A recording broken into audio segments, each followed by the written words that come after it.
Haharemot, on peut traduire cela par après la mort, l'après-mort. C'est la paracha qui couvre le Lévitique du chapitre 16 jusqu'au chapitre 18 inclus. Et dans le Zohar, nous sommes dans le tome 3, toujours, page 56 à 80, dans la version araméenne. Cette paracha nous parle des deux fils de Aaron, le frère de Moïse, qui sont morts. Et il y aura une particularité, parce que pourquoi ces deux-là? Parce que Aaron avait plusieurs fils, et ces deux-là n'étaient pas mariés, ça va avoir un sens.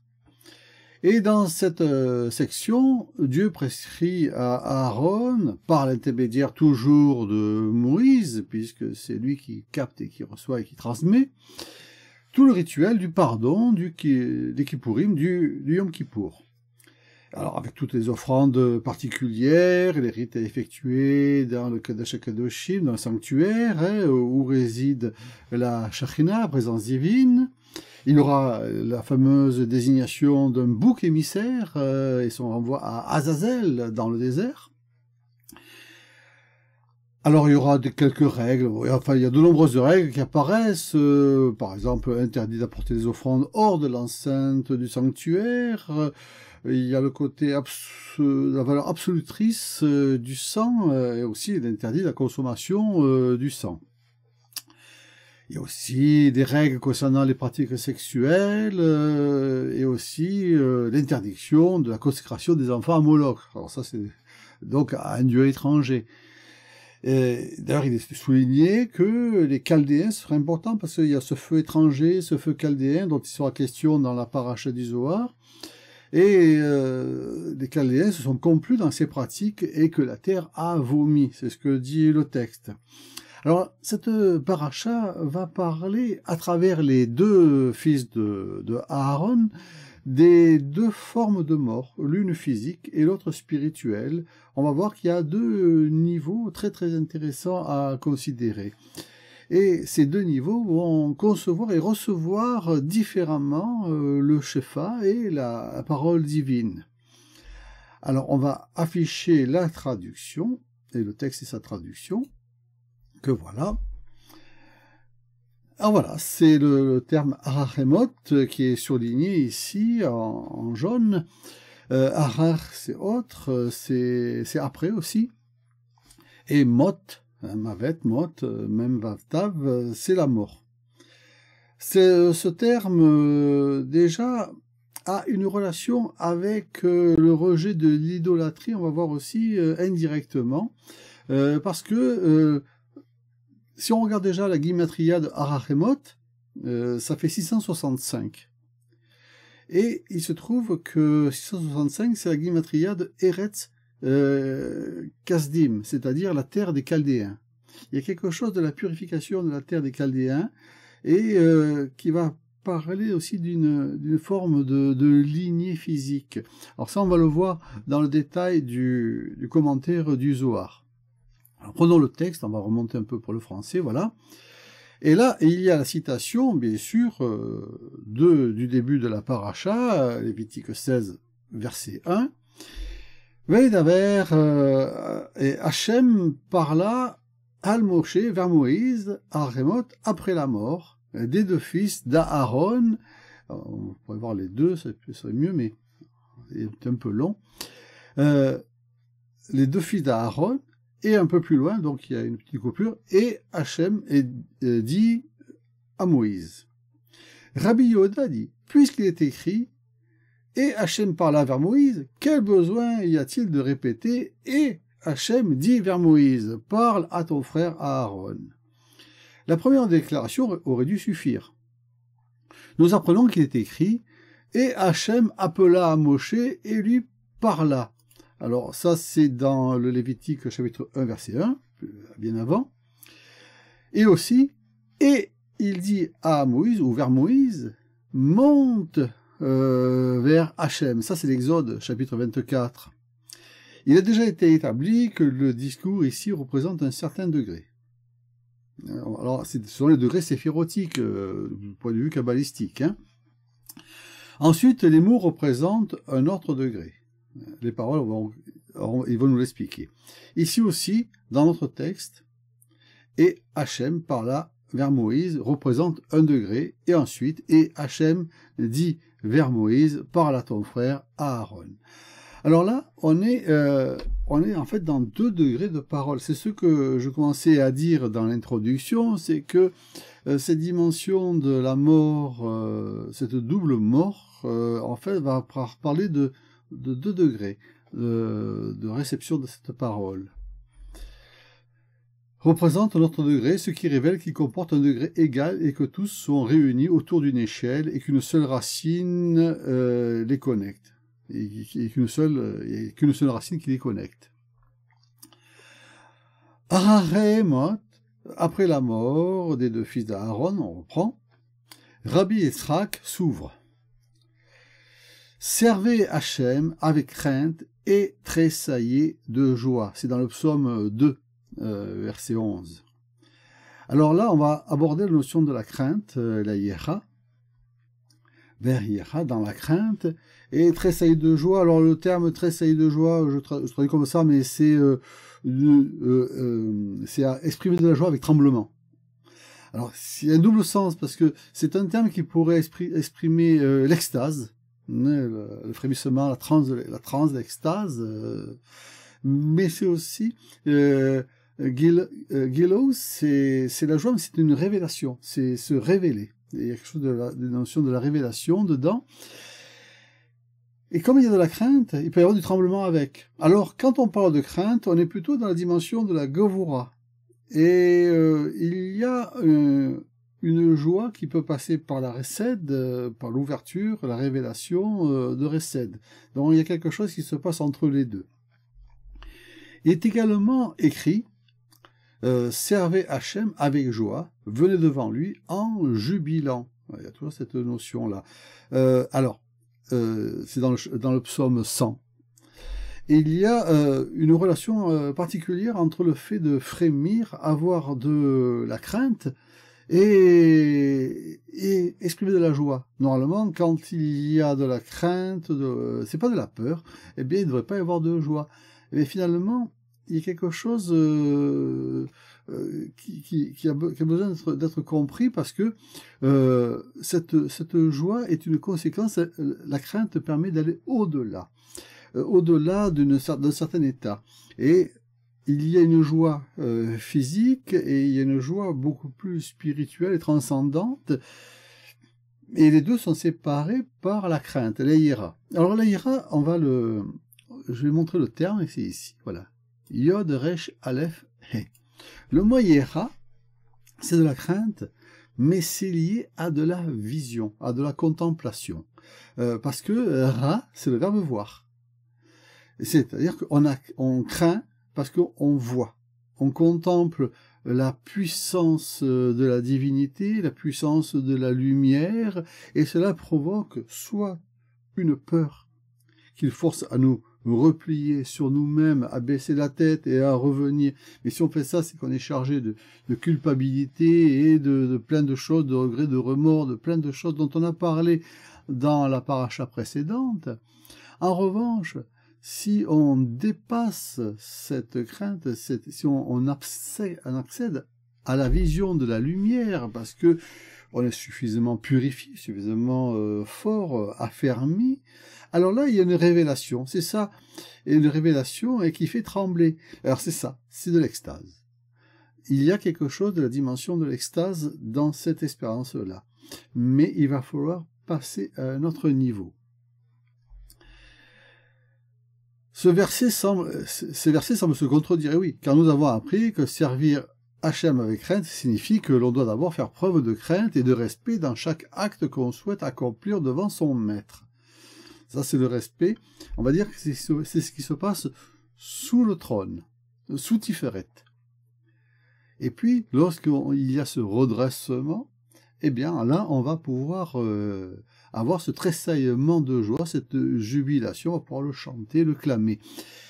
C'est quelque part l'histoire de Jacob, hein, qui d'abord, il est le Yaakov courbé, parce que c'est sinueux, hein, le talon, c'est quelque chose de sinueux, il est rusé, courbé, il est sous le trône. Et là, il doit subir la crainte, et puis, à un moment donné, il ne va plus baisser, il va contempler en face, et il devient yachar, droit. Et yachar, droit devant Dieu, c'est Israël, hein, c'est pas qu'un adversaire, c'est une façon de se redresser. Donc, cette yira, dans un premier temps, nous fait courber, et dans un deuxième temps, nous redresse. Et c'est lorsque nous redresse que l'on a le tremblement de crainte devient un tremblement de joie. En conséquence de cette révérence devant son maître, on méritera de servir avec joie. Je l'ai surligné joie parce que c'est pas la simcha, c'est pas le gelou dont il était question précédemment, votre essai de joie. Non, là c'est la revavta ou la redva en hébreu, c'est-à-dire c'est une joie sans cause, une joie qui est justement au-delà de la crainte, au-delà de tout cela. Et on va servir les préceptes de la Torah, de l'Oraïta. Il y a toujours ce jeu de lumière parce que Oraïta, la Torah, dans Torah d'ailleurs il y a le Ra de la vision et Or de la lumière, et Oraïta, on a aussi ça, on a Or la lumière et Reïta, on a une forme de vision de la lumière. Alors soit on est dans la crainte et on est dans le feu noir du texte et on se courbe pour le lire, soit dans le feu blanc on se redresse et là on vibre et on passe au-delà de la transe, c'est de l'extase, parce qu'il y a de la joie, d'une joie sans cause, au-delà de tout, la redva. C'est pourquoi il est écrit, qu'est-ce que Hachem ton Eloah exige de toi, sinon la crainte, sinon la yira. Alors, le terme yira, on va même pouvoir le retrouver, hein. Je dû le surligner plus loin. Yira, on va le revoir ici, je vais le surligner ici, voilà. Bête, dans la crainte, ce qui est très intéressant, c'est on n'est pas face à cette yira, on l'intègre, c'est be-yira, on est vraiment dedans. Et be-yira, c'est un terme qui a une guimatria de 218, ça peut être intéressant, mais surtout, ces 5 lettres, sont l'anagramme de Bria. Bria qui est la création. Ainsi, dépasser la crainte, faire preuve de crainte, de révérence, et le dépasser, se révéler devant, ouvrir cette joie, cette extase, fait connecter à la source même du monde, du Olam Abria, le monde de la création, et qui est un monde de bienveillance, parce que la Gimatria 218 de Bria ou de Bria ou de Beria, c'est la même que Resed Olam, le monde de la bienveillance, le monde de la bonté. Mais c'est aussi le monde où on passe dans la perception, dans le sens, parce que 218 est aussi la valeur de Riach, c'est-à-dire Resh, Yod, Chet, Ira, l'odeur, la fragrance, ce que porte la Ruach, l'esprit. Donc il y a quelque chose de très très spirituel. On a toujours tendance à penser à ce que la crainte, c'est parce qu'une peur, on ne lève pas la tête. Non, à un moment donné, il va falloir ouvrir cette joie, se dévoiler face à cette crainte. Et là, on peut y découvrir quelque chose qui est de la vision et de la lumière. C'est donc un appel à la contemplation, cette expérience. Ensuite, alors, on reprend le terme, être assailli de joie. J'ai marqué parce que littéralement, c'est réjouissez-vous en tremblant. C'est ça le principe. On a ce guilou. Guilou, c'est une vague, c'est une onde. La guilou, c'est un dévoilement, hein, comme une Megillah qu'on déroule. C'est-à-dire que l'humain ne doit pas trop se réjouir dans ce monde-ci. Hein, dans ce Olam Hazé, avec des mots mondains, donc dans le feu noir du monde, dans sa forme étriquée. Là, oui, la crainte, elle fait trembler, elle n'est pas agréable, celle-là, mais avec des mots de Torah et des préceptes de la Torah, c'est-à-dire avec des mots de lumière et des principes de la lumière et de la contemplation de la lumière, donc le rayonnement de la lumière. Ainsi, l'humain œuvrant dans la joie, on a à nouveau le mot redvata en araméen, qui est cette joie sans cause, cette joie au-delà de l'au-delà, on pourrait dire, dans la joie des préceptes de la Torah, comme il est écrit, servez Hachem avec joie. Alors là, le texte utilise le mot simcha, hein, c'est la première joie. C'est pas une joie sans cause, c'est une joie qu'il faut alimenter par la lecture, par le service, par le oved, par le service, et aussi par la lecture de la Torah. Rabbi Abba dit « Servez Hachem dans la crainte, secret de sa parole. Servez Hachem dans la crainte, la yira. » De quelle crainte s'agit-il? C'est toujours cette notion de yirat, de yirat. Comme nous l'avons établi précédemment, il est écrit. Alors il va nous donner deux formulations très très intéressantes. Ce sont des versets assez célèbres d'ailleurs. Hein. On a d'abord le premier proverbe, premier chapitre des Proverbes, verset 7. La crainte de Hachem est le commencement de la sagesse, de la connaissance, pardon. De la date, de la connaissance. Alors là, on a un premier terme très très intéressant parce que on a le commencement de date, Reshit Dahat. Ensuite, puis il est écrit le commencement de la sagesse, et là c'est la Chochma, et la crainte de Hachem. Et alors là, c'est un verset beaucoup plus connu, c'est le psaume 111, verset 10. C'est la Reshit Chochma, qui est même un titre d'ouvrage célèbre. Donc, la crainte de Hachem est le commencement de la connaissance, mais le commencement de la sagesse est la crainte de Hachem. Il y a une relation intime entre sagesse et connaissance, entre Chochma et Dahat. Et ces deux, un qui va engendrer l'autre, ils vont se regarder. On pourrait dire que c'est la contemplation de Da'at, la connaissance, et de Chochma, la sagesse, qui quelque part engendre la crainte. Un appelle la crainte et l'autre fait émaner la crainte.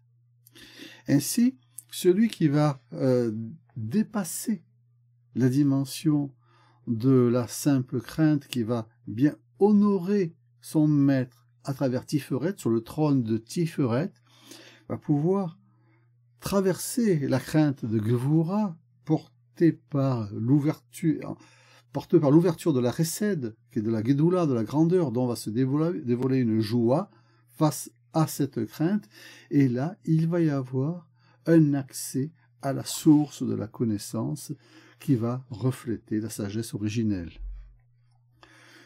C'est donc au Saint béni soit-il qu'il est fait référence dans ce verset. Rabbi Al-Hazar dit « Servez Hachem dans la crainte ». Et on reprend le verset bien sûr. Celui qui souhaite accomplir le service de son maître, à partir de quel endroit doit-il commencer et vers quel endroit doit-il se diriger afin de dignifier le nom de son maître? Par la sagesse ou par la connaissance, finalement, il demande. Parce qu'un émane de la crainte et l'autre fait émaner la crainte. En fait, ça monte et ça descend. C'est toujours un jeu de miroir. Il est dit et redit avec crainte. Je l'ai souligné, Be'ira, avec cette notion de connexion avec le monde de la création, de la Bria. Et avec ce parfum, cette odeur qui va dépasser toutes les formes physiques, c'est du spirituel. Avec crainte, Be'ira dirige du bas vers le haut. Donc c'est quelque chose qui va élever, faire monter dans la dimension séphirotique, dans les degrés séphirotiques. C'est pour ça qu'il parlait de degrés à l'origine. Ta'achazé, viens et vois. Il est écrit ici, Hachemot, c'est-à-dire après la mort. Et plus loin, parle à Aaron, ton frère. avec Zot, avec celle-ci, Aaron viendra. Alors, on a plusieurs choses, parce que, bon, par la parole vient de l'en haut, puisque Moïse la reçoit directement, il la transmet à Aaron. Alors c'est un jeu entre, je le rappelle, entre les séphirotes Netzach et Hod, qui sont les 7e et 8e séphirotes, celles des Tsevaot, des hiérarchies, c'est la source des prophètes. Le Netzach est personnifié en général par Moïse, et Hod est personnifié par Aaron. Un, c'est la réception directe de cette lumière, de cette parole, et ensuite Hod, c'est le lieu où se fait le rite, la structure organisée, transmise par Aaron. Mais Aaron a un contact plus direct avec la Malkout, et c'est-à-dire que cette parole va descendre dans la profondeur de Malkout, dont le Zohar nous a dit qu'une des appellations est Zot, celle-ci. Mizot, Olé, etc. Il y a plein de jeux sur le mot Zot qui veut dire celle-ci. Et donc, avec celle-ci, mais celle-ci, c'est la parole qui est reçue dans la crainte de Hachem dans les profondeurs, dans les profondeurs de Malkout. Celle-là, elle fait trembler. Il faut trouver une certaine joie, il faut s'alimenter cette joie, mais elle nous fait courber celle-là. Et ensuite, avec celle-ci, avec cette crainte, Aaron va venir. Alors ça, c'est une citation du Lévitique, chapitre 16, versets 2 et 3. Ceci est un avertissement pour chacun des Kohanim, des prêtres, qui doivent être attentifs à Zot, celle-ci, c'est-à-dire à Malkout, qui est la crainte, c'est le lieu, on pourrait dire, où s'exerce la crainte de Hachem. Et lorsqu'on sort de la Malkout, on commence à se dévoiler. Il y a la dimension du juste, il y a la dimension de la réception prophétique et du rite au-dessus avec les Séphirot Netzach et Hod, et puis après on se tourne vers Tiferet, qui est le lieu du trône. Là, c'est le lieu où on vénère son maître, le Saint béni soit-il dans ce cas-là, et il va y avoir donc chaque fois un dévoilement. Et la joie, elle va passer de la simra à la giloué, jusqu'à la redva. Il y a plein de formes pour exprimer la joie. Eh bien, chaque fois, la joie est un dévoilement, un développement. Chaque fois que je fais sortir de la joie, je dévoile quelque chose de moi-même, je m'ouvre à cette crainte, à cette ira, à cette vision que je ne pourrais pas supporter si je n'avais pas la joie. On pourrait dire que le monde le plus bas de la crainte dans Malkout, ça serait les passions tristes de Spinoza, et ensuite on passe dans une joie simcha qu'il faut alimenter, et ensuite on passera à une joie au-delà. Ainsi, c'est ce qui pourrait sembler nous enlever de la joie, qui est la crainte. En fait, si on commence à la contempler, cette crainte, faire la vision, puisque c'est le mot, ira, eh bien on y voit la lumière, et cette crainte, c'est celle qui nous ouvre, au lieu de nous refermer. Donc il y a vraiment un retournement, une époque à faire, une transmutation à faire en soi, pour que cette crainte devienne joie et vision mystique. Autre propos, après la mort des deux fils d'Aaron, Rabbi Yossi dit, cela devrait être après la mort de Nadav et Abihu. Nadav et Abihu, ce sont le nom des deux fils d'Aaron, précisé parce que il en a eu d'autres. On pourrait se dire, c'est lesquels. Alors pourquoi les deux fils d'Aaron? On peut confondre. On sait que ce sont ses fils. Nous avons appris que jusque-là, ils n'avaient pas leur propre autorité, mais qu'ils étaient sous l'autorité de leur père. Ah oui, Aaron est le grand prêtre, tant qu'il est là, c'est lui qui a toute l'autorité. Et ses enfants, qui sont des Kohanim, ses descendants, dépendent de l'autorité du grand prêtre. Par conséquent, c'est approchés devant Hachem, ils sont morts. Alors c'est une citation importante qui va revenir, c'est dans le Lévitique chapitre 16. C'est dans cette section. Effectivement, ils vont approcher. Alors le terme c'est krav. Krav, c'est on pourrait dire ils sacrifient devant Hachem parce que le korban c'est une offrande. Hein, c'est quelque chose qu'on va offrir, mais krav, c'est très intestinal, j'en ai parlé souvent, c'est s'approcher au plus près. Et donc, s'approcher de l'autel, qui à ce moment-là, c'est s'approcher de Tiferet. Donc, ils ont cette capacité au niveau Hod, au niveau des Tsevaot, de pratiquer le rite, et donc d'approcher de l'autel. Mais on va voir qu'ils ont mal approché, ils n'ont pas apporté ce qu'il fallait, et ils sont morts.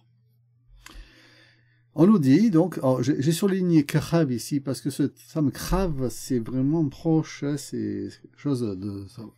Le korban, c'est une offrande, hein, c'est une offrande sacrificielle, mais il y a toute une notion d'approcher. Donc, il y aura un jeu de mots à repérer ici dans le commentaire du Zohar. Ils se sont immiscés dans le temps du vivant de leur père, ou alors dans le temps de vie de leur père. C'est-à-dire que, normalement, c'était le rôle final, c'est de suivre le rite posé par Aaron, ils sont sous leur autorité, et pourtant, ils vont aller un peu au-delà de leurs prérogatives, et ils vont approcher quelque chose du temple que leur père n'aurait pas fait, parce que ça se fait pas. Parce qu'il y a des choses à ne pas faire dans le temple, c'est les offrandes à ne pas faire, parce que c'est bien dit dans cette paracha. À cause du péché qu'ils ont commis, lorsqu'ils ont offert, c'est dans le livre des Nombres, chapitre 3, verset 4, ça, donc c'est un peu plus loin, ce Esh Zara, je l'ai surligné ici, Esh Zara, ce feu étranger. Alors, ce feu étranger, qu'est-ce que c'est? C'est une offrande d'énergie, de puissance, mais qui n'est pas conforme, qui est plutôt faite pour allumer l'énergie d'une croyance étrangère, croyance autre, qui sera celle d'ailleurs des Chassidim, hein, le feu dont je parlais au début, de la croyance, du culte, même de Moloch en Canaan, hein, et donc les Cananéens offraient à des divinités étrangères, et quelque part ils ont dû se servir de cette énergie-là, comme nous l'avons appris. À un endroit, il est écrit, lorsqu'ils ont sacrifié Krav, avec Karban, c'est donc lorsqu'ils ont sacrifié ou approché un feu étranger de l'autel de Tiferet, et là, ça va pas parce que ils vont perturber l'énergie. On va voir qu'ils vont la tordre.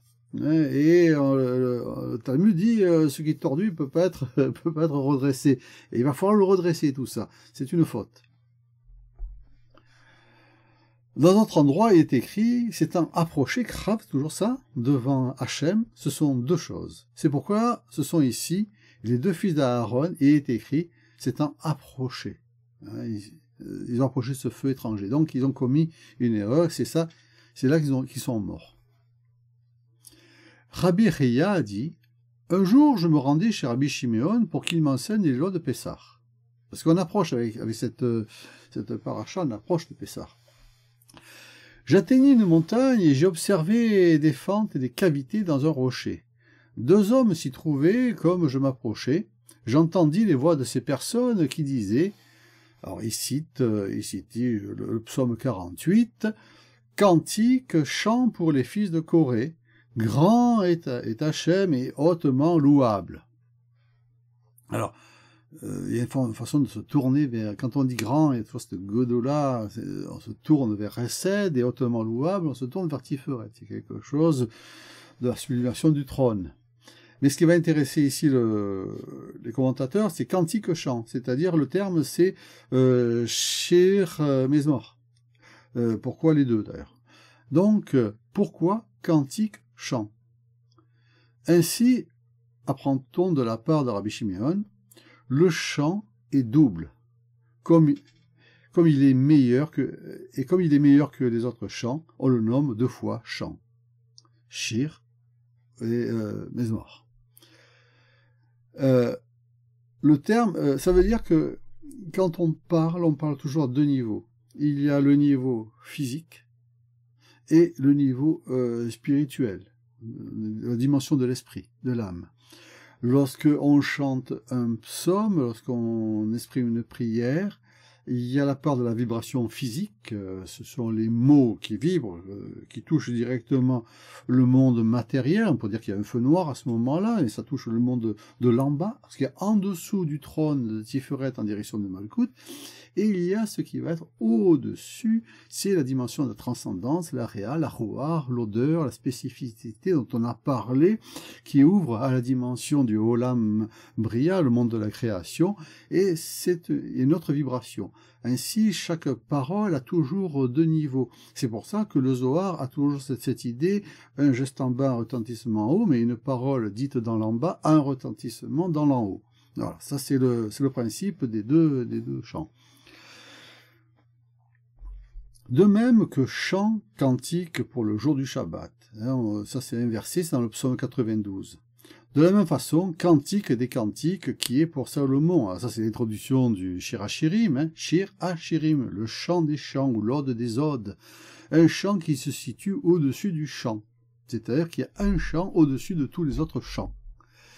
Et ça, ça sera la relation entre la simcha, la joie de l'en bas, et la chedva, la joie de l'en haut. Il y a toujours ces doubles degrés dont on parle, et ça va parler quelque part de la dimension de la mort des 2 fils d'Aaron. Et là, on a, alors, Shir Mizmor, on nous le reprend ici, chant. Cantique, chant. Alors, shir, ça peut se traduire, je traduis ici par cantique, c'est le truc habituel, parce que c'est un chant. On pourrait traduire ça, comme il y a un côté un peu poétique dans le shir, on pourrait traduire ça par ode, une ode. Et Mizmor, c'est faire entrer dans quelque chose de temporel, la musique, et c'est du chant aussi. Et donc, c'est la shechata, c'est la chanson, le chant du Saint béni soit-il, que chantaient les fils de Corée à la porte du Gehinam. Gehinam, c'est la géhenne, c'est le purgatoire, c'est l'enfer. Qui étaient-ils? C'étaient les frères de ceux qui résidaient aux portes du Gehinam. C'est pourquoi ce chant était récité le jour 2. Bon, en principe, c'est le lundi. Je m'approchai d'eux et leur dis. Alors, le Gehinam va remonter d'extrémité. Ça veut dire qu'il y a un chant qui est à l'extrémité, à la porte du Gehinam, c'est à l'extrémité de l'en bas, on pourrait dire. Et puis, il y a cet écho, ce bas de col, cette voix filée, cette voix qui résonne dans la dimension transcendante et qui garde ce lien spirituel. S'il n'y a qu'un chant physique, en fait, c'est de l'émotion de l'en bas, mais il n'y a aucun retentissement dans l'en haut. Il n'est plus connecté. Je m'approchai d'eux et leur dis, « Que faites-vous en ce lieu ?» Ils répondirent, « Nous sommes des marchands, mais 2 jours par semaine, nous quittons notre communauté pour nous occuper de la Torah, car les humains ne nous le permettent pas chacun des jours, pas tous les jours. Quelle chance vous avez !» Ils parlent des maîtres les Tanaïm et les maîtres à la tradition qui, eux, peuvent faire ça toute la semaine. Ils s'ouvrirent et dirent, « Chaque fois que les justes quittent ce monde, alors, on revient, il y a cette dimension du chant de l'en bas, les justes, c'est la dimension de Yesod, on quitte Malkout pour ce monde-ci, c'est Malkout, pour aller dans la direction de Yesod, en direction du trône. Tous les jugements durs sont annulés dans ce monde. Il y a des jugements durs, mais le non dur, enfin ça c'est un sujet qui reviendra. Ainsi, on va profiter du mérite des justes. Il y a cette idée d'ailleurs que pour que le monde subsiste, il faut toujours qu'il y ait 36 justes sur Terre, etc. Ainsi, les justes vont tempérer la dureté du jugement du monde par leur mérite. Mais on va voir qu'il n'y a pas que les justes, il y aura aussi la descendance, les enfants. La mort des justes apporte le pardon des fautes, c'est le kfar, c'est pour ça qu'on parle du kippour à ce moment-là. D'une génération. Ainsi, on voit que cette notion d'une génération est importante parce que ça fait partie de sa généalogie, les enfants de Aaron. Et il va y avoir cette idée que, on va y revenir dessus, que les enfants ont la possibilité de régler les problèmes laissés par leurs ancêtres, par leurs parents. On peut réussir à faire pardonner les fautes de leurs ancêtres. C'est pour ça qu'il y a une forme importante liée à la mort physique et une autre à la mort spirituelle. C'est pourquoi nous lisons la partie concernant les fils d'Aaron à Yom Kippour pour apporter le pardon des fautes d'Israël. C'est-à-dire que ceux qui lisent ou qui prient Yom Kippour par rapport à ces fils d'Aaron entrent dans une lignée qui fait que ceux de maintenant participent à la résolution, au pardon des fautes des ancêtres d'Israël passé. Le Saint béni soit-il a dit « Contemplez la mort de ces justes, et cela vous sera accrédité. » C'est-à-dire, regardez, il y a une sorte de contemplation qui est importante aussi. Regardez leurs fautes. Enfin, contemplez la mort de ces justes, et cela vous sera accrédité. C'est-à-dire qu'en fait, regardez vos fautes, et à travers ces justes, elles seront compensées. Comme si vous offriez un sacrifice, c'est une approche, un korban, en ce jour pour obtenir le pardon. Nous avons appris que tant qu'Israël sera en exil et ne pourra ni faire d'offrande en ce jour, ni offrir les 2 boucs, ils auront au moins le souvenir des 2 fils d'Aaron. C'est-à-dire que si on ne peut plus avoir le principe de l'offrande du temple, etc., il suffit de se connecter à la mémoire de l'histoire des 2 fils d'Aaron pour compenser tout cela. Ainsi, cela servira d'expiation pour eux. Ainsi, on va dire que les descendants, par la mémoire, par le respect de la mémoire, peuvent faire expier les fautes de leurs ancêtres. C'est rassurant aussi. Et c'est là qu'on va voir qu'il y a 2 niveaux dans l'expérience. Il y a la possibilité spirituellement de réparer les fautes parce que la Kabbalah appelle le Gilgul, la migration de l'âme, ça c'est spirituel, et là on va revenir expier et nettoyer. Et il y a un deuxième niveau qui serait une sorte de Gilgul physique, un Gilgul de l'arbre généalogique, des générations qui vont se dérouler l'une après l'autre, et qui peuvent aussi réparer les fautes des anciens. Nous avons appris qu'il est écrit « Voici les noms », c'est du Hele Shemot, ça commence comme le livre de l'Exode. « Voici les noms des fils d'Aaron, les Kohanim », c'est dans le livre des Nombres, chapitre 3, verset 1. Et aussi, Nadav, le premier-né, donc c'est un des morts, et Abihu, Elazar et Itamar. Alors ça c'est dans le livre des Nombres toujours. Il faut lire et Éléazar et Itamar. Pourquoi Éléazar et Itamar? Abihu était l'égal de ses 2 frères. Nadav, elle était de tous. On va dire que voilà. Il nous dit que Nadav c'est le premier-né, il est un peu à part, on va dire, il a toutes les forces. Abihu vient après. Il englobe Éléazar et Itamar. Donc, Nadav englobe les 3 suivants et Abihu englobe les 2 suivants. Le premier-né, Nadav, a ses propres mérites. Abihu, les siens, qui apparaissent comme ceux d'Éléazar et Itamar. C'est-à-dire, voilà, ça englobe les suivants. Mais Nadav et Abihu sont considérés comme équivalents aux 70 membres du Sanhédrin qui ont servi avant Moïse. Ou devant, peut-être. Peut-être devant... je pense que c'est devant Moïse. Je pense que c'est devant Moïse. Pour cette raison, leur mort est un pardon pour Israël. Donc, il va y avoir l'expiation. C'est presque comme si Nadav et Abihu devenaient le bouc émissaire, et ils vont prendre sur eux et on les lâche.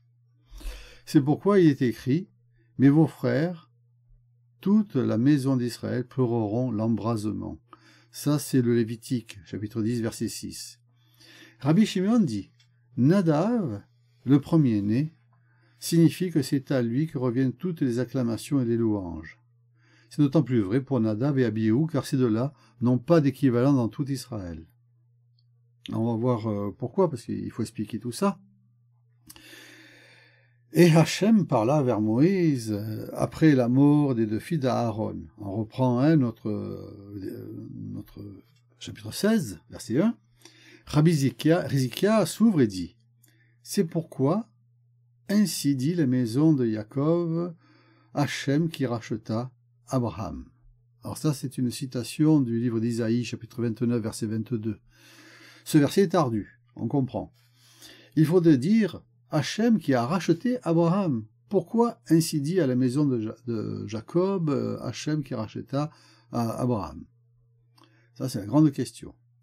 Nous avons déjà révélé et appris que Jacob a assurément racheté Abraham.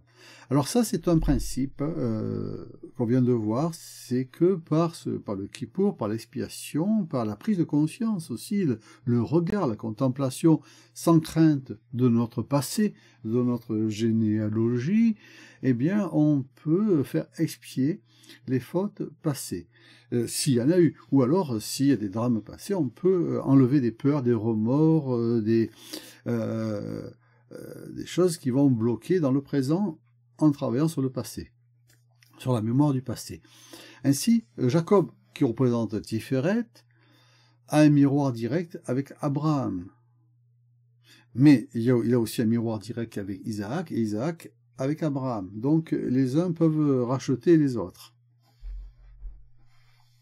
À l'époque où celui-ci est tombé dans le feu des Chaldéens, hein, c'est Noura des Kassédaï, c'est le feu chaldéen, qui va représenter justement le feu de Moloch, l'offrande d'enfants, enfin c'est quelque chose d'assez terrible. En fait, il était dans cette terre dont la terre vomit les sacrifices, donc il était en terre étrangère, autour de cultes étrangers, et c'est ça le culte autre. Donc c'est ça le feu étranger.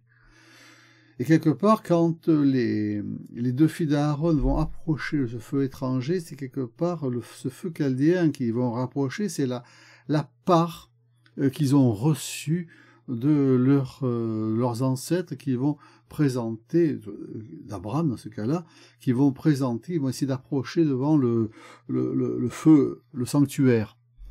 Et en cela, ils vont prendre sur eux la charge, et ils vont mourir. Son sort est jugé devant le Saint béni soit-il. Par quel mérite celui-ci devait-il être sauvé puisqu'il n'a pas de mérite ancestraux? Ah oui, enfin, en principe, Abraham n'a pas à réparer avant. Et puisqu'il est le premier dans ce cas-là. Il devait être sauvé à cause de ses fils, ou grâce à ses fils. Comme nous l'avons appris, un fils, voilà, ça c'est important, un fils peut apporter des mérites à son père. C'est-à-dire que s'il y a eu faute, il n'y a pas eu de mérite, on pourrait dire c'est fichu, pour l'éternité, non. Le fait d'avoir une descendance, un enfant, cet enfant peut par ses mérites, ramener du mérite sur sa généalogie, sur ses ancêtres. Et à ce moment-là, faire expier. C'est un des mystères du Kippour, ça. Comme nous l'avons appris, un fils peut apporter des mérites à son père. Les autres ont répondu, mais Ismaël descend de lui. Le Saint soit-il répondit, mais Isaac étendra la gorge sur l'autel. Alors, oui, parce qu'on pourrait dire, oui, mais alors, dans la descendance, il y a Ismaël, et il va pas faire du bien. Oui, mais il y a Isaac qui vient compenser ça. Et Isaac, c'est la Gevura qui est face à Abraham. Et mettre sa gorge sur l'autel, c'est exprimer de la émouna, de la foi, de la confiance.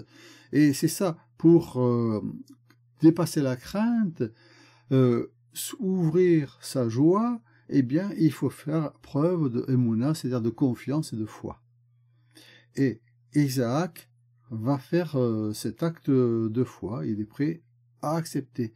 Et en faisant ça, il compense les mérites pour son père. Donc c'est Gvura Chesed. Les autres dirent, mais Esav, Ésaü, descend d'Isaac. Il dit, mais Jacob, qui est un trône entier, et tous ses fils sont parfaits devant moi. Et là c'est pareil. On dit, oui, Ésaü, c'est pas bon ça dans la généalogie pour Isaac. Oui, mais il y a Jacob qui est là en tant que frère, qui vient compenser. Et lui, c'est Tiferet, c'est un trône entier. Il va trouver cette stabilité pour faire le entier, dans le sens où il va connecter Abraham et Isaac en même temps, lui. Et tous ses fils sont parfaits, sont accomplis, sont complets devant moi. C'est-à-dire que ça pacifie le tout. Ils se mirent d'accord en disant, certes, pour ce mérite, Abraham sera sauvé par sa descendance. Même s'il a approché le feu étranger des Chaldéens, tout ceci est compensé et expié par, on va dire, Isaac et Jacob, qui eux-mêmes seront complétés par les suivants. Tel est le sens de qui racheta Abraham. Et là, il y a cette citation du livre d'Isaïe, alors c'est toujours le chapitre 29, il y a deux versets, là, 22 et 23. Désormais, Jacob ne sera plus honteux. Il y a cette transmutation, parce que quand on dit Yaakov, il y a ce côté courbé, et quand il va se redresser, là, il va devenir Yachar, Israël. Désormais, son visage ne blêmira plus. Et ça aussi, c'est que, on pourrait dire, je veux vivre ma vie, mais derrière moi, j'ai un lourd passif, mes parents, ils ont fait des choses, et il y a des tares qui se transmettent, il y a des peurs, il y a des choses qui se transmettent de génération en génération, et finalement, ça peut rendre honteux, dans le sens, c'est yabouche, c'est-à-dire, on peut plus répondre. Bouche, c'est la honte, et chouf, c'est la réponse. Donc, on peut plus répondre. Et à ce moment-là, à chaque fois que ces remords, ces regrets, ces forces, ces forces familiales invisibles remontent, ça fait blêmir. Mais là, c'est fini. À partir de là, une fois qu'il a trouvé son trône, qu'il a fait cette réparation de ses ancêtres, eh bien, il a pu être honteux. Il peut répondre de lui, il peut répondre de ses ancêtres, il peut répondre de sa généalogie, et désormais son visage ne blêmira plus. Car lorsqu'il verra au milieu de lui ses fils, lorsqu'il verra au milieu de lui ses fils, l'œuvre de mes mains, il sanctifiera mon nom. Voilà. Donc il glorifiera mon nom. Ça participe au rayonnement de la lumière divine. Qui sont ces fils, l'œuvre de mes mains? Ce sont Hanania, Michaël et Azaria. Désormais, Jacob ne blêmira plus. Que fait Jacob ici? Zohar demande, parce que c'est pas ses fils, c'est pas ses fils. Car il est écrit, ceux-ci étaient parmi les descendants de Juda. Et ça, on le trouve dans le livre de Daniel, chapitre 1, verset 6. Daniel, Hanania, Michaël et Azaria. Donc, ce sont des descendants de Juda. Mais, Juda va, alors, autant Jacob va représenter Tiferet, eh bien, Juda va représenter la Malkout, personnifier la Malkout. C'est Israël, c'est les profondeurs, c'est la Knesset Israël, c'est Yehudit. Eh bien, ça veut dire que il va y avoir le Tiferet peut compenser Malkout, et Malkout peut compenser Tiferet. Ils sont désignés comme étant des descendants de Juda. Par conséquent, il faudrait lire, désormais Juda ne blêmira plus. Pourquoi alors est-il indiqué, désormais Jacob ne blêmira plus? Alors c'est la suite. Mais nous avons appris qu'au moment où ils étaient liés pour être précipités dans le feu, chacun, alors c'est les enfants en question, hein, chacun vociférait et parlait devant toutes les nations rassemblées, les rois et les nobles. Il parlait à ce monde-ci. Hanania disant, Hachem est pour moi plus de crainte que me fait l'homme à moi. Plus de crainte que me fait l'homme à moi. Hachem est pour moi mon aide entre tous. Je vois mes ennemis, mieux vaut s'abriter en Hachem que se fier en l'homme. C'est le psaume 118.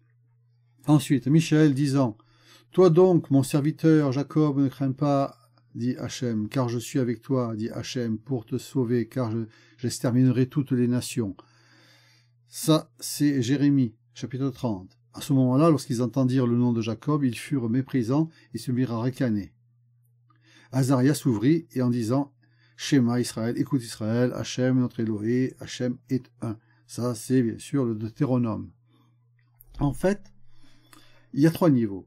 Hanania se tourne vers la dimension de la crainte de Hachem. C'est au-delà. Donc, on va se trouver dans la dimension au-delà de Gvura. Ensuite, Michaël va se tourner vers Jacob, la crainte de Jacob, c'est-à-dire d'Antiferet. Et puis, Azaria, c'est écoute Israël, c'est la Knesset Israël, c'est Malkout. Donc, on a 3 niveaux qui sont appelés, qui sont clamés, mais ça veut dire que chacun de ces niveaux peut expier ou faire expier pour l'autre. C'est ce qui est écrit. Un tel dira « Je suis à Hachem ». C'est dans le livre d'Isaïe, chapitre 44. Alors, un tel dira « Je suis à Hachem » se réfère à Hanania. Un tel se réclame... Donc ça, c'est la dimension suprême, les séphirotes supérieures. Ensuite, un tel se réclamera du nom de Jacob, ça c'est Tiferet. Ça, c'est bien sûr, c'est toujours la même citation. Hein. Il s'agit de Michaël. Celui-là écrira sur sa main, et Hachem, on lui donnera le nom d'Israël. Donc ça, c'est la Knesset Israël, c'est le Malkout. Hein, c'est toujours le même endroit. Et ça, c'est Azaria. À ce moment-là, le Saint béni soit-il réunit son conseil céleste, son académie céleste, et leur dit, pour quelles paroles, parmi celles de ces 3-là, sont prononcées, dois-je les sauver? Donc il y a 3 chances. Comme il y a 3 niveaux qui fonctionnent, seulement il va ne répondre qu'une seule.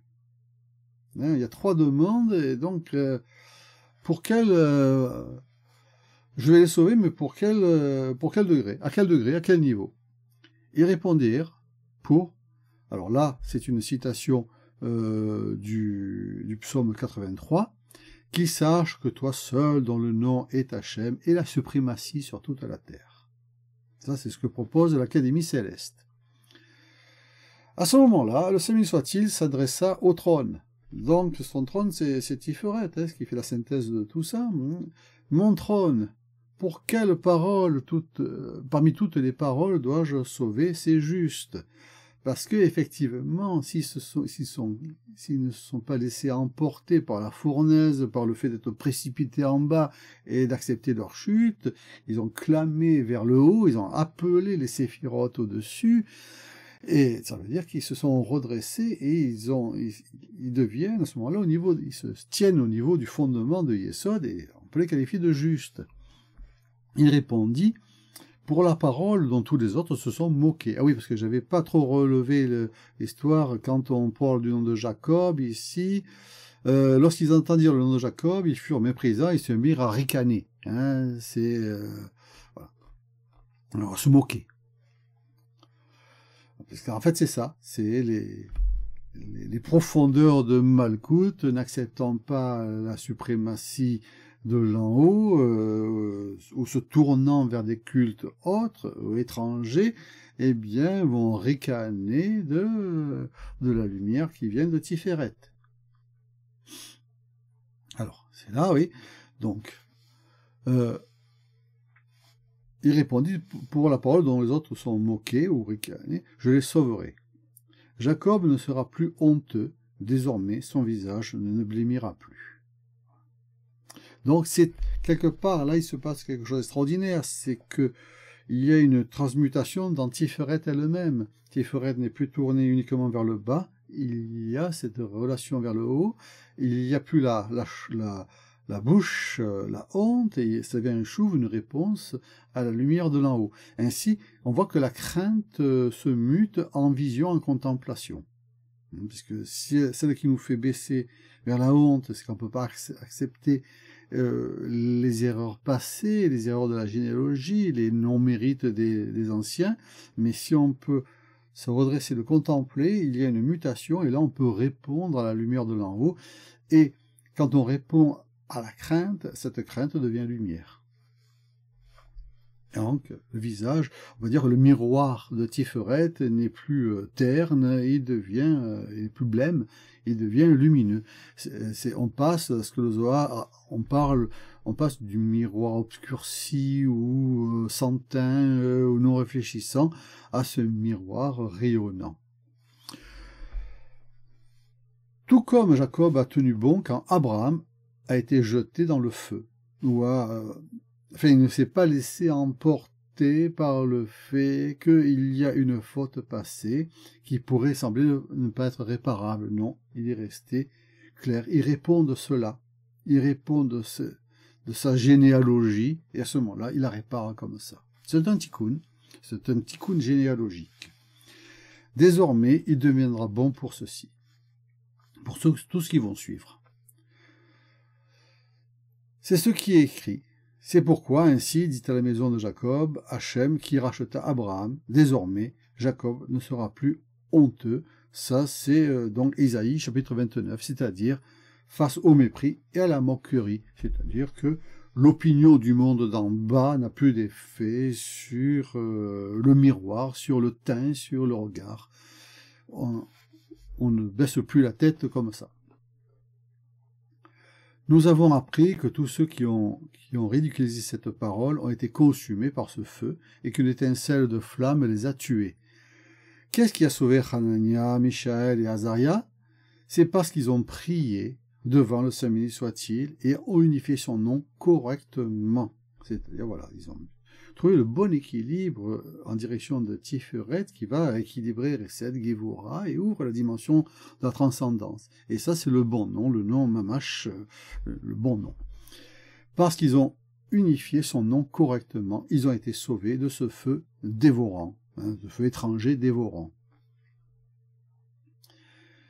Les deux fils d'Aaron ont sacrifié un feu étranger, car ils n'ont pas unifié son nom correctement, et par conséquent, ils ont été consumés par le feu. Donc il y a quelque chose qui ne va pas fonctionner dans ces deux fils. On va voir qu'est-ce que c'est qui n'a pas fonctionné pour eux. Rabbi Yitzhak dit, il est écrit Arermot, c'est-à-dire après la mort. Puis il est écrit et moururent. Toutefois, après la mort des deux fils d'Aaron, ne sait-on pas qu'ils sont morts. Après la mort, ils moururent. Donc, on voit qu'il y a deux morts. D'ailleurs, après, on peut dire que c'est un pluriel. On nous enseigne qu'il y a deux morts. L'une devant Hachem et l'autre parce qu'ils n'ont pas laissé d'enfants dans l'en-bas. On pourrait dire il y en a une en direction du monde à venir et une dans ce monde-ci. Une dans les séphirotes à partir de Tiferet et au-dessus, et une dans les profondeurs qui pousse dans Malkout. Voilà, pour dire ça. Et les enfants, c'est les Dorot, c'est la généalogie qui se passe par l'en bas. Car celui qui ne mérite pas d'enfant est mort, dans le sens où il n'y a plus personne pour venir réparer ses erreurs, ses manques, prier pour lui, se souvenir de lui à Kippour, justement. Donc, quelque part, ne pas avoir d'enfant, c'est un problème dans ce sens-là. C'est-à-dire que le Gilgoul de l'en bas, la mort de l'en bas, est réelle. En revanche, la mort spirituelle, elle peut se continuer dans le sens, permettre de continuer parce que l'esprit, l'âme peut, dans un Gilgoul, revenir. C'est pour cette raison qu'il est écrit après la mort et ils moururent. Donc il y a deux morts. Rabbi Abba dit, il est écrit, Nadav et Abihu moururent devant Hachem en sacrifiant ou en approchant un feu étranger devant Hachem dans le désert du Sinaï. Ils n'eurent pas d'enfants, c'est ça qui est clair. Elazar et Itamar exercèrent le ministère des Kohanim. Ça, c'est dans le Nombre, chapitre 3. Parce que eux, en revanche, Elazar et Itamar, apparemment, ont des enfants, donc ils peuvent perpétuer cela. C'est une règle talmudique que pour enseigner, pour la prêtrise même, mais il faut être marié et avoir des enfants. Quel est le lien entre l'un et l'autre lorsqu'il est écrit « Ils n'eurent pas d'enfants ». Et Hazar et Tamar exercèrent le ministère des Kohanim, des prêtres. C'est ce que j'ai dit. Ils sont morts parce qu'ils n'avaient pas d'enfants.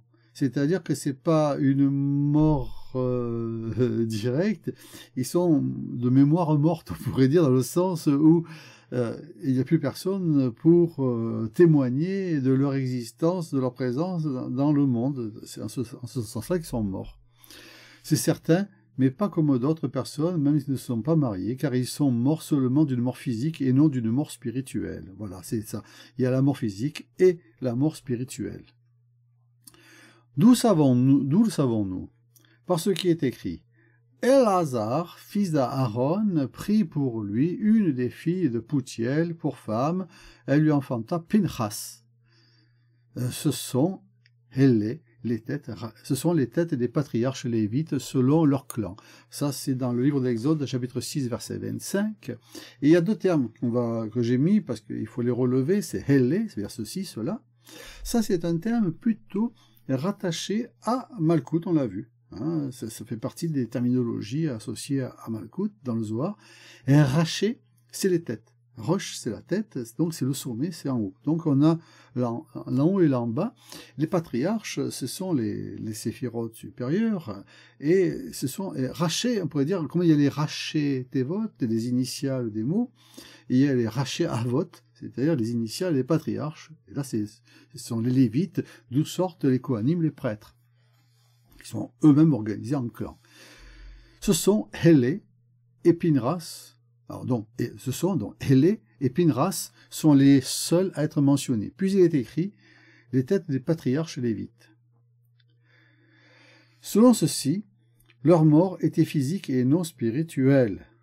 Non, voilà, c'est ça. C'est une généalogie qui s'arrête. Leur nom s'arrête. Ils n'ont pas de descendance. Rabbi Elazar dit, on entend Hélé et on entend Raché. On entend ce son et on entend tête. On entend deux niveaux.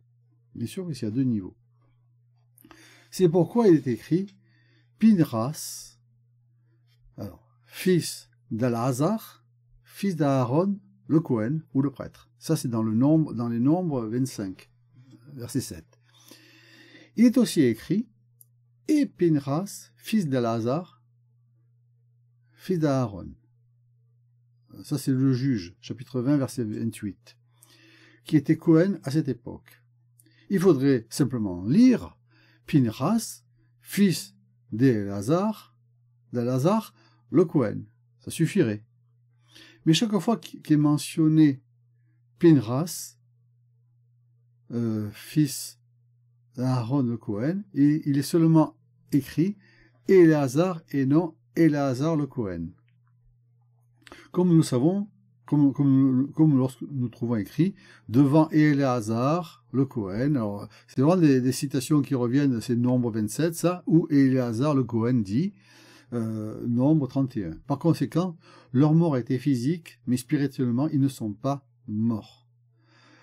Donc, ça veut dire qu'il y a une transmission. C'est vraiment... il faut comprendre que dans la séphira Od, c'est la séphira de la transmission initiatique, c'est celle qui se fait dans le temple, c'est le rite du temple qui se transmet de génération en génération. Il y a la transmission, on va dire, physique, généalogique, de père à fils, et puis il y a la transmission spirituelle, de fonction de Kohen, il y a le souffle du Kohen qui transmet au souffle du Kohen, ça ne s'arrête pas. Il y a deux généalogies ici. Donc, ils peuvent mourir physiquement, mais spirituellement, on pourrait dire, la transmission initiatique de la prêtrise se transmet toujours, parce que ils sont Kohanim, ils sont Ata Kohen Leolam. On nous dit tu es prêtre pour l'éternité selon la parole de Melchizedek. C'est comme ça qu'ils sont consacrés. Nous avons appris d'un secret de la Mishnah qu'il y a deux pères. Il y a deux morceaux dans le nom Pinchas. Il y a Pin et Chas. Alors, Pin, il y a de la peine, il y a de la peur déjà, mais c'est la face, c'est montrer sa face. Alors c'est pas la peur de la crainte ira ou la pachad, c'est avoir peur d'affronter la face de quelqu'un, mais c'est aussi la face. Et Chas, ça peut exprimer de la pitié. Alors, on pourrait dire, est-ce que la face a de la pitié, ou la face aura-t-elle de la pitié? Elle nous enseigne qu'un petit yod a été intercalé dans la structure de Pinchas, parce qu'effectivement, là, il est écrit sans le yod, mais après, couramment, on a tendance à mettre un yod à l'intérieur du mot Pinchas, car le yod englobe les deux, Nadav et Abihu, c'est-à-dire qu'il va porter en lui l'énergie, on va dire, de leurs oncles, parce que c'est ça, c'est le neveu de Nadav et de Abihu, qui n'ont pas eu d'enfants, mais dans la transmission de la prêtrise, il y a quand même un prêtre qui va prendre la succession de cette énergie-là, et va prendre en compte la part de l'âme de Nadav et Abihu. Et ça sera sous la forme d'un yod. C'est un peu le yod supplémentaire qui va représenter l'image qu'on peut avoir de l'âme supplémentaire de Shabbat. C'est un petit point qui vient se mettre en petit supplément pour la présence divine, etc. Et là, quelque part, même s'ils n'ont pas de descendance, il y a dans le yod qu'on a rajouté à Pinchas leur présence qui est malgré tout gardée. Ce mystère profond nous a déjà été enseigné parce que c'est déjà été abordé par le Zohar. Rabbi Elazar interrogea son père. Ce sont deux individus. Pourquoi y en a-t-il pas deux? Deux yods. Un yod pour chacun. Il répondit, ils étaient deux demi-corps, car ils n'étaient pas mariés. Alors ça, c'est un thème talmudique, ça. Il n'était que la moitié d'un corps, que la moitié d'un humain, parce qu'il n'avait pas cette descendance, il n'était pas marié. Là, on dit demi-corps, hein, dans d'autres textes, on dirait demi-portion aussi. Et à ce moment-là, en principe, c'est étonnant, parce qu'ils sont censés être prêtres, descendants de Aaron, mais on voit que ce sont les autres qui vont prendre ce rôle véritable. Mais dans la règle sacerdotale, bien en fait, il faut être marié, donc, parce qu'en fait, il manque une moitié. Et en fait, chacun était qu'une moitié. Il leur manquait leur moitié. C'est-à-dire leur femme, leur épouse, qui leur assurait à ce moment-là la descendance. Et, par ce moment-là, la réparation des mérites et des expiations. Et à ce moment-là, il ne pouvait pas être prêtre en principe, et en plus... même enseignant, parce que un rabbi qui enseigne, normalement, doit être marié. Pour cette raison, il n'en formait qu'un seul yod, comme il est écrit, elle lui enfanta Pinchas, et ce sont les têtes des rachés. Les têtes, ce sont en fait, voici le yod des têtes supplémentaires, des pères, des patriarches. Le yod en Pinchas, et le yod qu'on met en Pinchas, là le Zohar ne le met pas encore, il faudrait le rajouter là, mais il dit le yod en Pinchas, et là le Zohar l'écrit sans le yod. Hein. Mais après on va le retrouver dans la Torah, hein, un peu de partout, plutôt couramment écrit avec un yod supplémentaire. Le yod en Pinchas est inséré pour joindre les lettres que lorsqu'il est zélé envers le Saint béni soit-il.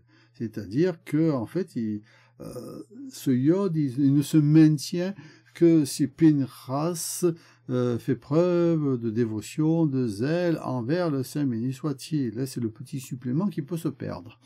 Et pour redresser ce qui a été tordu par le signe de la Sainte Alliance, alors, il y a cette notion en principe, on dit ce qui a été redressé ce qui est tordu peut être redressé, mais là, oui, par soit le Gilgul spirituel de l'âme, on va venir redresser ce qui a été tordu dans les vies passées, on pourrait dire, Et puis, par les généalogies successives, les descendants peuvent redresser ce qui a été tordu, les torts de leurs ancêtres. Et là, Pédras va devoir redresser quelque chose d'important, c'est quelque chose qui a été tordu et éparpillé, même par le signe de l'alliance que Zimri a conclu, hein, et en fait il a fait preuve de traîtrise même, avec une autorité autre, éloignée, un autre culte, c'est-à-dire que il a tordu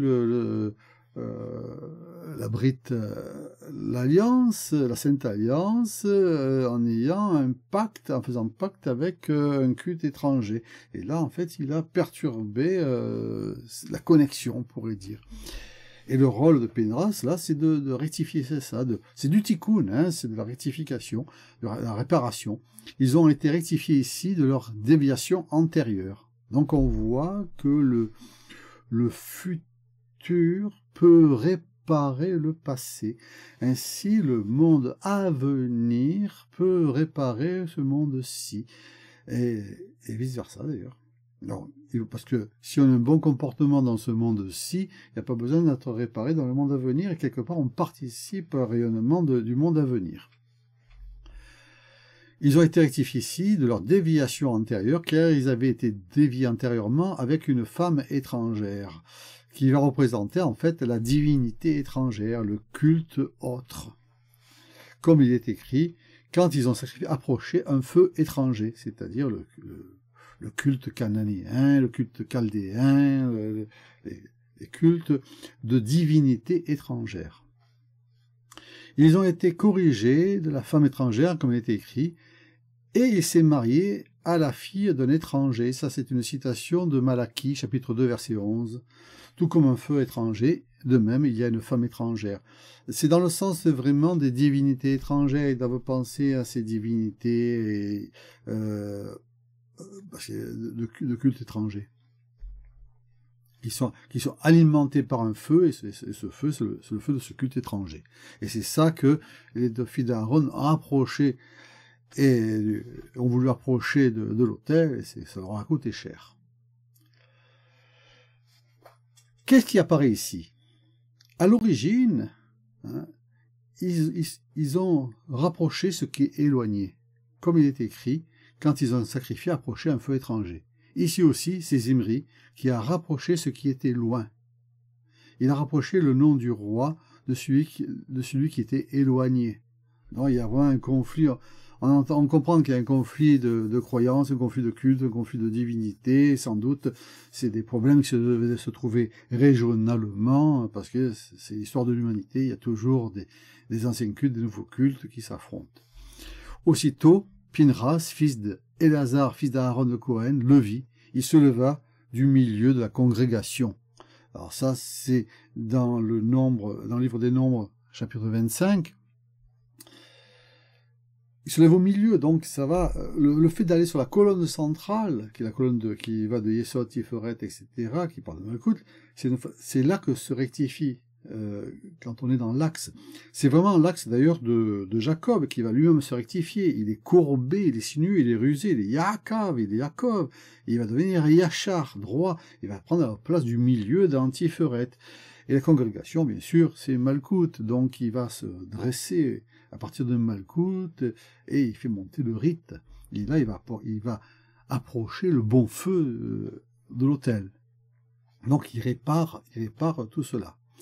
À ce moment-là, il a rectifié la déviation antérieure.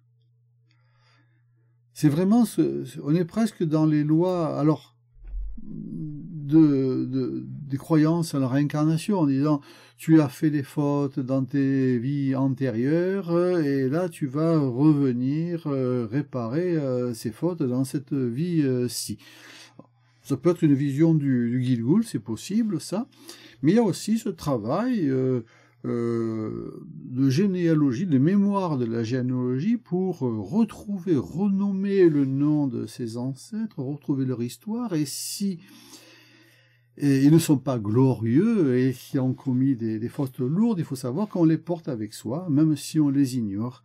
Donc, soit on ne lève pas la tête, on en a honte, on garde le visage blême, soit on redresse, et on est dans la crainte, mais dans la crainte qui fait sombrer dans les passions tristes, ou alors on va commencer à les contempler, on s'ouvre à cette crainte, et on va la transmuter, la réparer, la redire, l'assumer, et faire le chouv, c'est-à-dire transformer la honte en réponse.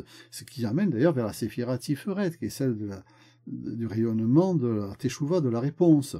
Donc c'est tout un travail sur soi, un travail sur la généalogie qui est important.